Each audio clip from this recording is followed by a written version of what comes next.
आपने मुझे इज़हार ख्याल का मौका दिया। और गो कि इस वक्त पाकिस्तान के जो हालात हैं और जो गुफ्तगू करनी थी, यहाँ के माहौल की वजह से वो गुफ्तगू करना बड़ी मुश्किल हो जाती है। लेकिन मैं पाकिस्तान को मुकद्दम समझते हुए अपने सियासी मफाद के बजाय पाकिस्तान के इस्तेहकाम के लिए कोशिश करूँगा कि यह ऐवान, जिसकी ज़िम्मेदारी पूरा पाकिस्तान है, ज़िम्मेदारी का मुजाहरा करे।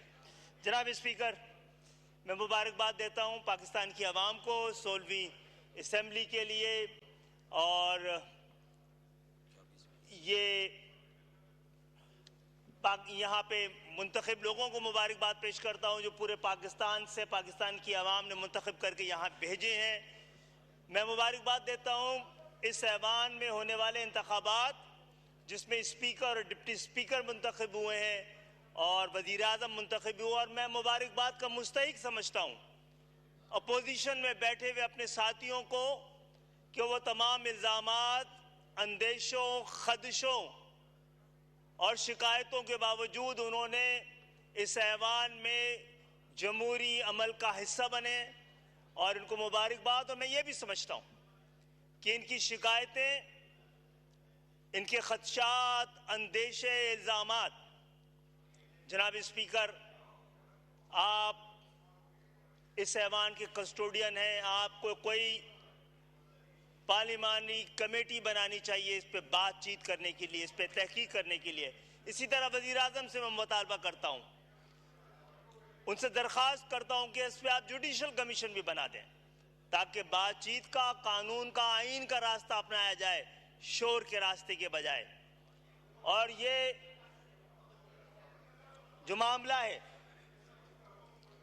कि ये आईन पाकिस्तान की जमहूरियत का महवर, सियासत का मरकज़ है, और सियासत को गुज़श्ता 30-40 साल से, 50 साल से ये सियासत को मदाखलत की शिकायत रही है। सियासत ये समझती है कि मदाखलत की वजह से बार बार जमहूरियत में जो ताअत्तुल आता रहा है, जो हुकूमत वक्त से पहले रुखसत होती रही हैं, जो असम्बली अपनी मुद्दत पूरी नहीं कर सकी हैं, पाकिस्तान के तमाम मसाइल की कज्जड़, जिस पर बात करने जा रहा हूं।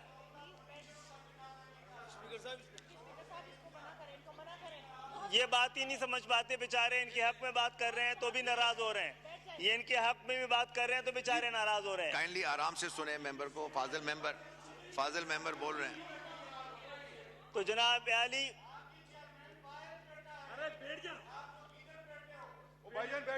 बैठ जाओ। लेकिन जनाब स्पीकर जी, आपने ये कहा, कल ये कहा गया कि हमारी शनाख्त, हमें ये कहा गया कि हमारी शनाख्त फॉर्म 47 है, फॉर्म गलत लगा दिया। हमारी शनाख्त 9047 है, फॉर्म 47 ही 9047 हमारी शनाख्त है, और फॉर्म 45 हमारे पास है, फॉर्म 45 हमारे पास है। हम तो कह रहे हैं इनकी बात सुने, लेकिन ये बात सुनने को खुद तैयार नहीं है। आज आप कंटिन्यू करते हैं जनाब आली, जनाब स्पीकर, 2000 आप बैठे प्लीज, आप बैठे जनाब। अभी बैरिस्टर गौहर साहब ने बात करनी है, आपके पार्टी के मेंबर है वो भाई, जो ये बात भी नहीं सुनेंगे। बहरहाल जनाबे, नहीं ये नहीं करो। जनाब स्पीकर,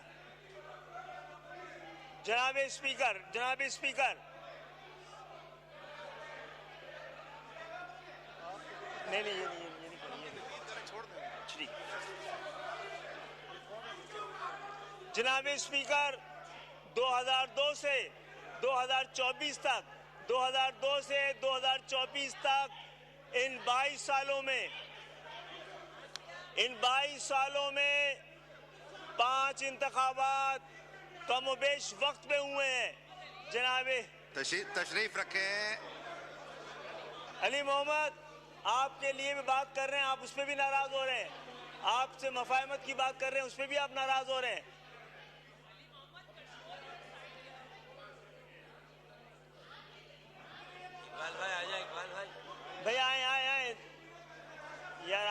तकरीर खराब कर दी।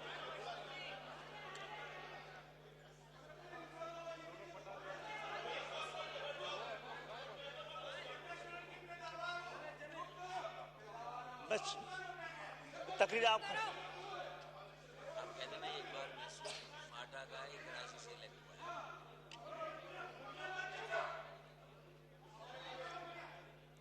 जनाब स्पीकर, 2002 से 2024 तक 22 साल से इंतखाबात पाकिस्तान में अल्हम्दुलिल्लाह कमोबेश वक्त पे हो रहे हैं।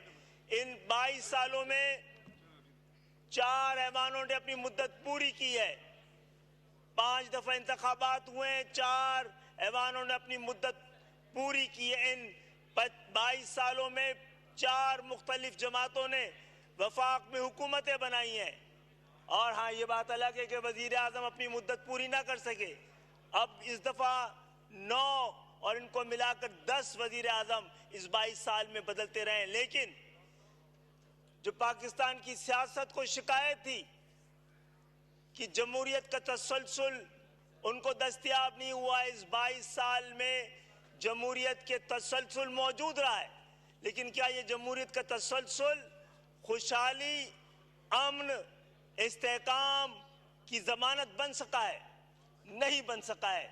जनाब स्पीकर, इस जमहूरियत के तसलसल के बाद भी हम आज देखते हैं तो हमें क्या नजर आता है? हमें तो आईन माजूर, कानून मजबूर,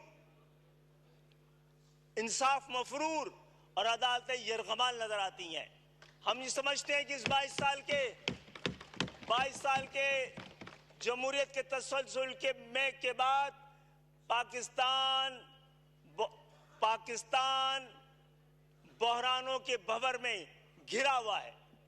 हम ये आज बिलावल भुट्टो साहब ने भी, वजीर आजम साहब ने भी, हम सब ये कहते रहे कि पाकिस्तान का सबसे बड़ा मसला माशी बहरान है, सबसे बड़ा बहरान माशी बहरान है, माली बहरान है। लेकिन समझने की बात यह है कि पाकिस्तान का सबसे बड़ा मसला, सबसे बड़ा बहरान माशी और माली नहीं बल्कि नियतों का बहरान है।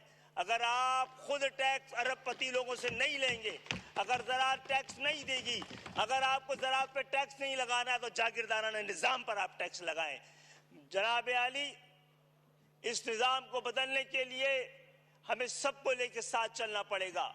इस निज़ाम के बतन से वो कुछ बरामद नहीं हुआ जिसके लिए पाकिस्तान बनाया गया था। मैं ये समझता हूं कि ट्रेड डेफिसिट इस वक्त खतरनाक सूरत हाल इख्तियार कर गया और कोई आने वाले 20-25 साल में इसको दुरुस्त करने के कोई इम्कानात नजर नहीं आते। लेकिन मैं इस ट्रेड डेफिसिट से ज्यादा परेशान वो ट्रस्ट डेफिसिट है जो हमारे दरमियान, हमारी कौम के दरमियान मौजूद है। जनाब आली, मसला हम उस खतरे और हमें डर है कि पाकिस्तान कहीं को फाइनेंशियल बैंकरप्सी ना हो जाए। लेकिन वो जो मॉरल बैंकरप्सी ऑलरेडी हो चुकी है उस पर हमारी तवज्जो नहीं है। हम क्लरिकल डिसऑनेस्टी पे तो कानून बनाते हैं, लेकिन जो इंटेलेक्चुअल डिसऑनेस्टी इस मुल्क में तबाही मचा रही है उस पर हमने कभी गौर नहीं किया है। जनाब स्पीकर साहब, जो कुछ 4 दिन से इस ऐवान में हो रहा है, 2024 की असेंबली में हो रहा है, ये 2018 की असेंबली में भी यही हो रहा था। फर्क ये था जो लोग यहाँ बैठे थे वो यहाँ बैठे थे और जो यहाँ बैठे थे वो वहाँ बैठे हुए हैं। यही मसला 2013 की असेंबली में भी था। वो असेंबली में इस ऐवान के अंदर से शोर बाहर चला गया और वो धमकी और धरने से इस ऐवान पर धवावे तक हालात वही हैं। ये शोर और ये शराबा, ये एहतजाज, ये जनाब स्पीकर, मुझे लग रहा है कि जमहूरियत अपना मुकदमा हार रही है। ये ऐवान अपनी हैसियत खो रही है।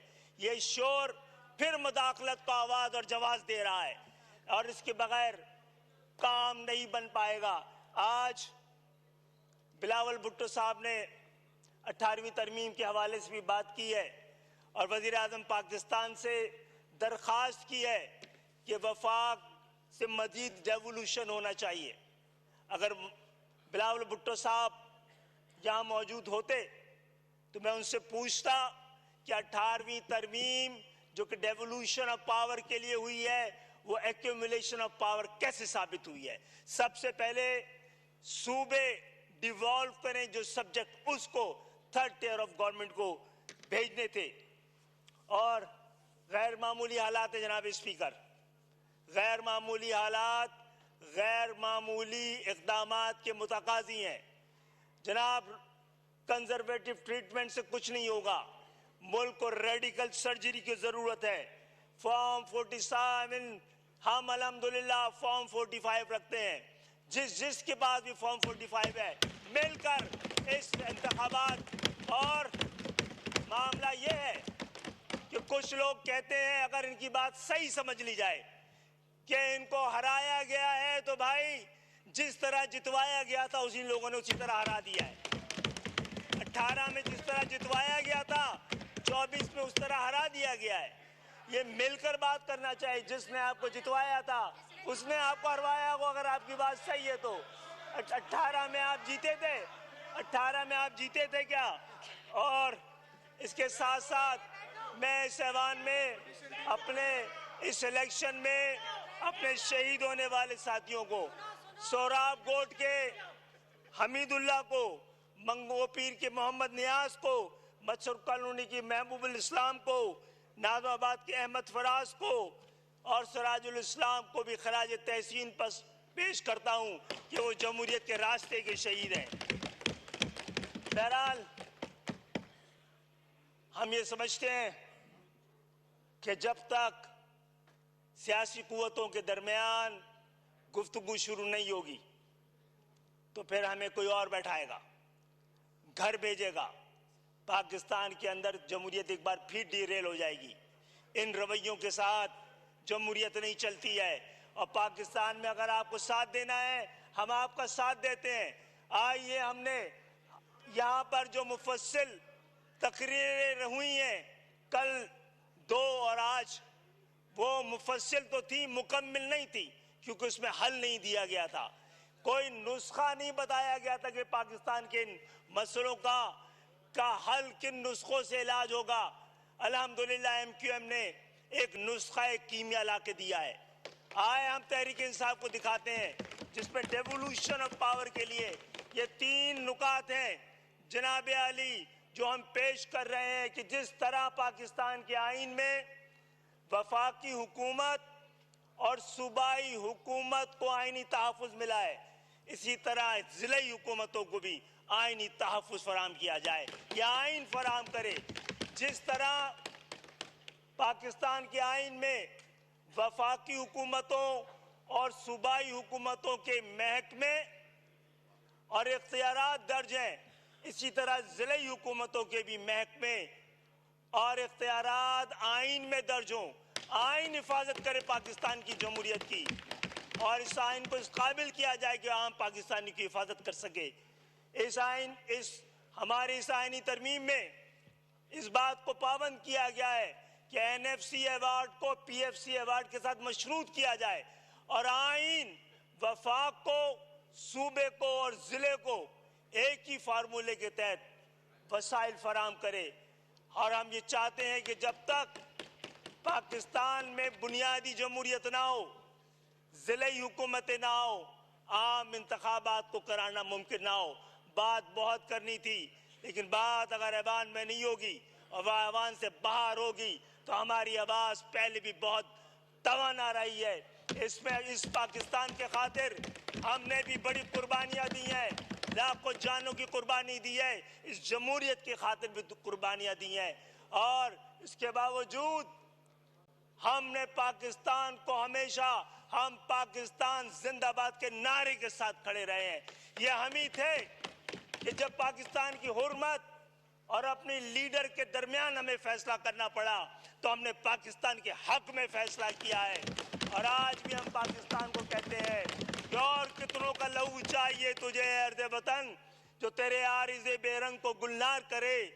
कितनी आहों से कलेजा तेरा ठंडा होगा, कितने आंसू हो जो तेरे सहराओं को गुलजार करें, कितने पैमानों के पुर्जे हुए तेरे ऐवानों में, कितने ख्वाब थे जो तेरी शाहराओं में संसार हुए। हम तो मजबूर वफा हैं, मगर है जाने जहां अपने उस शाख से कोई ऐसा भी करता है। बहुत बहुत शुक्रिया।